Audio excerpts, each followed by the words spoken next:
Ok, capítulo 10. Leí predice la cautividad en Babilonia. Habla de la venida entre los judíos de un Mesías, un Salvador, un Redentor. Leí habla también de la venida del que bautizaría al Cordero de Dios. Leí habla de la muerte y de la resurrección del Mesías. Compara el esparcimiento y el recogimiento de Israel con un olivo.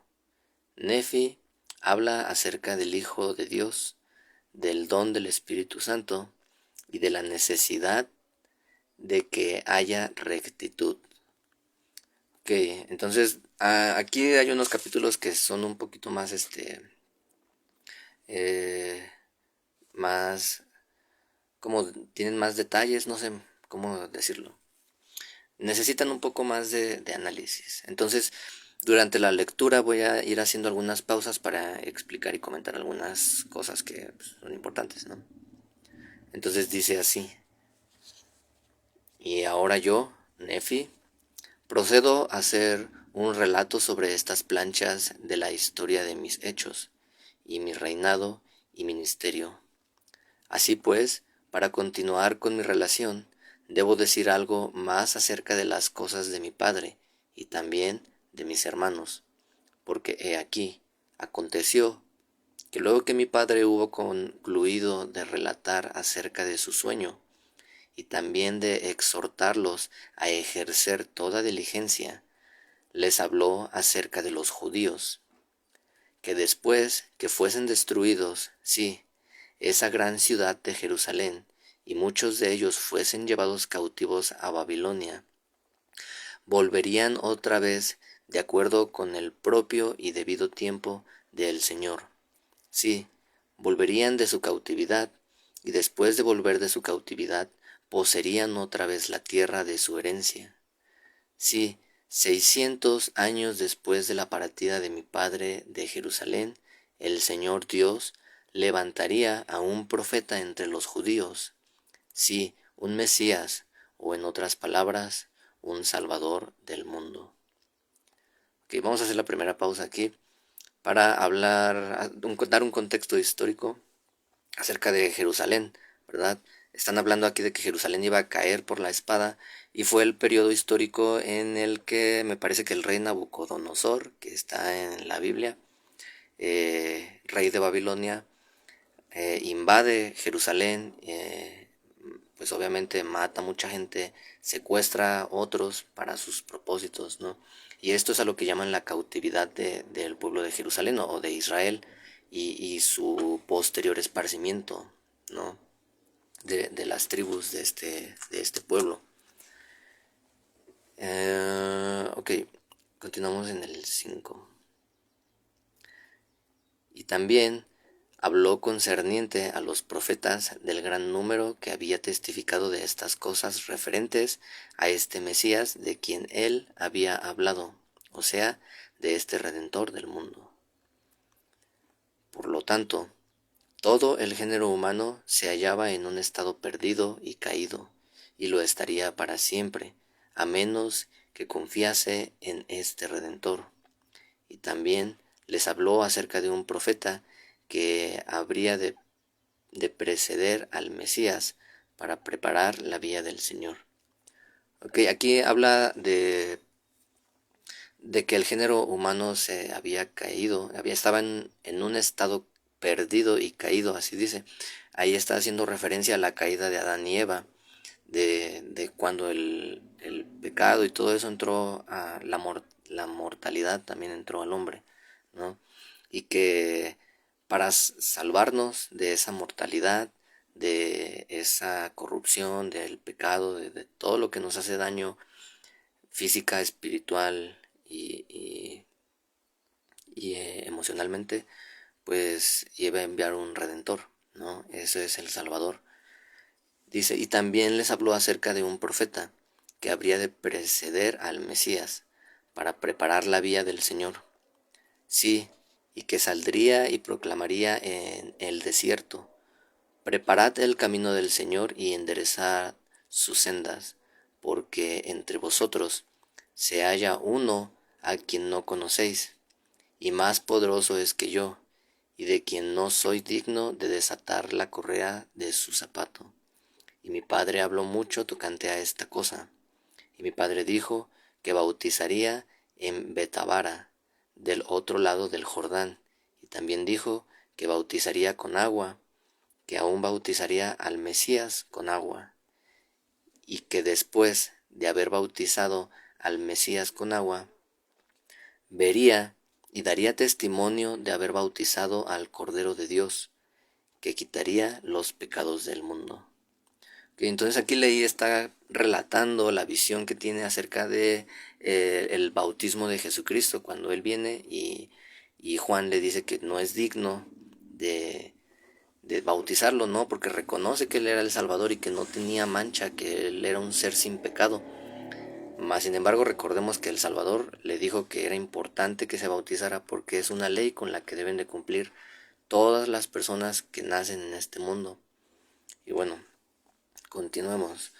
Y aconteció que luego que mi padre hubo dicho estas palabras, habló a mis hermanos tocante al Evangelio, que sería predicado entre los judíos, y también concerniente a que los judíos degenerarían en la incredulidad, y luego que hubiesen dado muerte al Mesías, que habría de venir, y después de haber sido muerto, resucitaría de entre los muertos, y se manifestaría a los gentiles por medio del Espíritu Santo. Aquí hay otro término importante, los gentiles. Los judíos son estas personas que vienen del pueblo, son el pueblo de Dios directamente porque descienden de Abraham, Isaac y Jacob, de las 12 tribus de Israel, que recordemos que hicieron un convenio con Dios y por eso son llamados el pueblo de Dios, porque tienen un trato, un convenio. Los gentiles, por otra parte, son todas estas personas que no han hecho este convenio con Dios, que se mantienen ajenas a ser a parte de esa familia o de ese pueblo, ya sea por adopción, ¿no? O porque nacieron dentro de ese linaje. Y bueno, los gentiles son todas estas personas que no tienen el convenio, así las vamos a identificar. Ok, dice sí, mucho habló mi padre acerca de los gentiles y también de la casa de Israel, que se les compararía a un olivo, cuyas ramas serían desgajadas y esparcidas sobre toda la faz de la tierra. Por tanto, dijo que era necesario que fuéramos conducidos unánimemente a la tierra de promisión, para que se cumpliese la palabra del Señor de que seríamos dispersados sobre toda la faz de la tierra, y que después que la casa de Israel fuese esparcida, sería de nuevo recogida, o en una palabra, después que los gentiles hubiesen recibido la plenitud del Evangelio, las ramas naturales del olivo, o sea, los restos de la casa de Israel, serían injertados o llegarían al conocimiento del verdadero Mesías, su Señor y su Redentor. Aquí está haciendo más que nada una alegoría o un simbolismo con algo que conocemos como la obra misional o la predicación del Evangelio, ¿verdad? Que así como esta tribu, este pueblo sería esparcido por todo el mundo, sería nuevamente juntado, ¿verdad? A través de predicar el Evangelio. Y el Evangelio es pues el conocimiento de este convenio que se puede hacer personalmente con Dios, ¿no? Y que todas las personas que quieran hacerlo pueden ser parte de este pueblo, ¿no? Aquí hace la alegoría del olivo, dice, ya sea que sea una rama desgajada o una rama que vayan a injertar nuevamente. Y de hecho, más adelante hay un capítulo larguísimo, por cierto, que vamos a tener que hacer en dos partes, yo creo, donde explica toda esta alegoría del olivo. Y bueno, continuemos. Dice, y con estas palabras mi padre profetizó y habló a mis hermanos, y también muchas otras cosas que no escribo en este libro, porque he escrito en mi otro libro cuanto me pareció conveniente. Y todas estas cosas de las cuales he hablado, sucedieron mientras mi padre vivía en una tienda en el valle de Lemuel. Y aconteció que después que yo, Nefi, hube oído todas las palabras de mi padre concernientes a las cosas que había visto en su visión, y también las cosas que habló por el poder del Espíritu Santo, poder que recibió por la fe que tenía en el Hijo de Dios, y el Hijo de Dios era el Mesías, que habría de venir.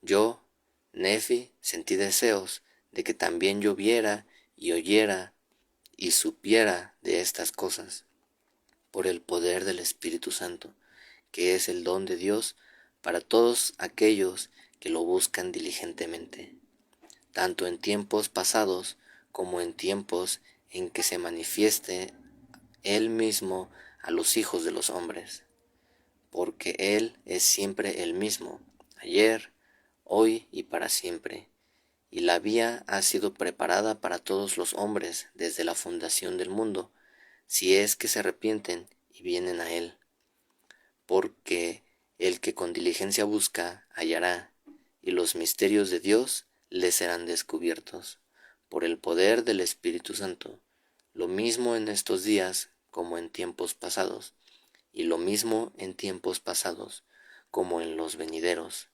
Por tanto, la vía del Señor es un giro eterno. Recuerda pues, oh hombre, que por todos tus hechos serás traído a juicio, por lo que si habéis procurado hacer lo malo en los días de vuestra probación, entonces os halláis impuros ante el tribunal de Dios, y ninguna cosa impura puede morar con Dios. Así que debéis ser desechados para siempre, y el Espíritu Santo me da autoridad para que declare estas cosas y no las retenga. Ok, entonces esta parte es una de las partes más interesantes para mí de este capítulo, porque vamos a ver lo siguiente. Dice que una vez que Leí terminó de hablar con sus hijos, de relatarles su visión, de enseñarles y de invitarlos a hacer lo correcto, ah, dice que Nefi sintió la necesidad de saber esas cosas, así como su padre las sabía, ¿no? Las había visto. Y hay dos puntos aquí. Aquí dice que el Señor es el mismo ayer, hoy y para siempre, que Él nunca cambia, que Él es constante. Y su evangelio es eterno, no es un ciclo. Al decir que es un giro se refiere a que es un ciclo, que es algo que pasa siempre, todo el tiempo. Entonces, Él dice después que el que con diligencia busca halla, y los misterios de Dios les serán descubiertos por el poder del Espíritu Santo. Cuando Él dice que van a ser descubiertos los misterios de Dios por el poder del Espíritu Santo, significa que es una verdad o es, sí, un conocimiento que Él va a aprender a través o aprendemos a través del Espíritu Santo, que no es algo que nos enseña un hombre, no es algo que nos enseña un maestro, es algo que nos enseña un Dios, un Dios Espíritu Santo. Por lo tanto, podemos estar seguros de que es la verdad, porque Dios no miente. Entonces dice que Él revela esos misterios y ese conocimiento a los hombres. Dice, lo mismo en estos días, es decir, los días que estaba viviendo Nefi, en tiempos pasados, los profetas que pasaron antes y en los tiempos venideros, es decir, nuestros días, ¿no? Y yo podría decir lo mismo en este momento, ¿no? Que Dios declaró sus cosas a los profetas de la antigüedad y las declara actualmente, y en los tiempos venideros, el tiempo que quede, pues Él las seguirá haciendo, ¿no? Porque su evangelio, como dice, por tanto la vía del Señor es un giro eterno. Y bueno, esto, con esto yo les hago la invitación a que busquen a través de la oración, de la comunicación con Dios y de este texto que estamos leyendo, que les revele los misterios que ustedes pueden encontrar en ellos, acerca pues de las cosas que ustedes sientan necesidad. Yo sé de verdad que si alguien está escuchando esto o lo está viendo y tiene alguna necesidad personal y con toda sinceridad le pregunta a Dios para saber acerca de estas cosas, yo sé que Él les va a enseñar a, a ustedes, no personalmente, les va a ayudar a cubrir sus necesidades. Y esto porque pues Nefi no lo dice y otras personas me lo han dicho y yo lo he puesto a prueba y yo se los digo ahora. Entonces, así con esto terminamos el capítulo 10 y el próximo capítulo es un capítulo bien interesante porque es un capítulo donde Nefi nos da el ejemplo de pedir y de recibir estos misterios de Dios porque recibe la interpretación del sueño de su padre y es algo pues sumamente maravilloso. Entonces, pues les invito a que el próximo capítulo pues vengan con esa intención de descubrir los misterios de Dios para ustedes personalmente. Y pues hasta la próxima. Que tengan muy buena semana.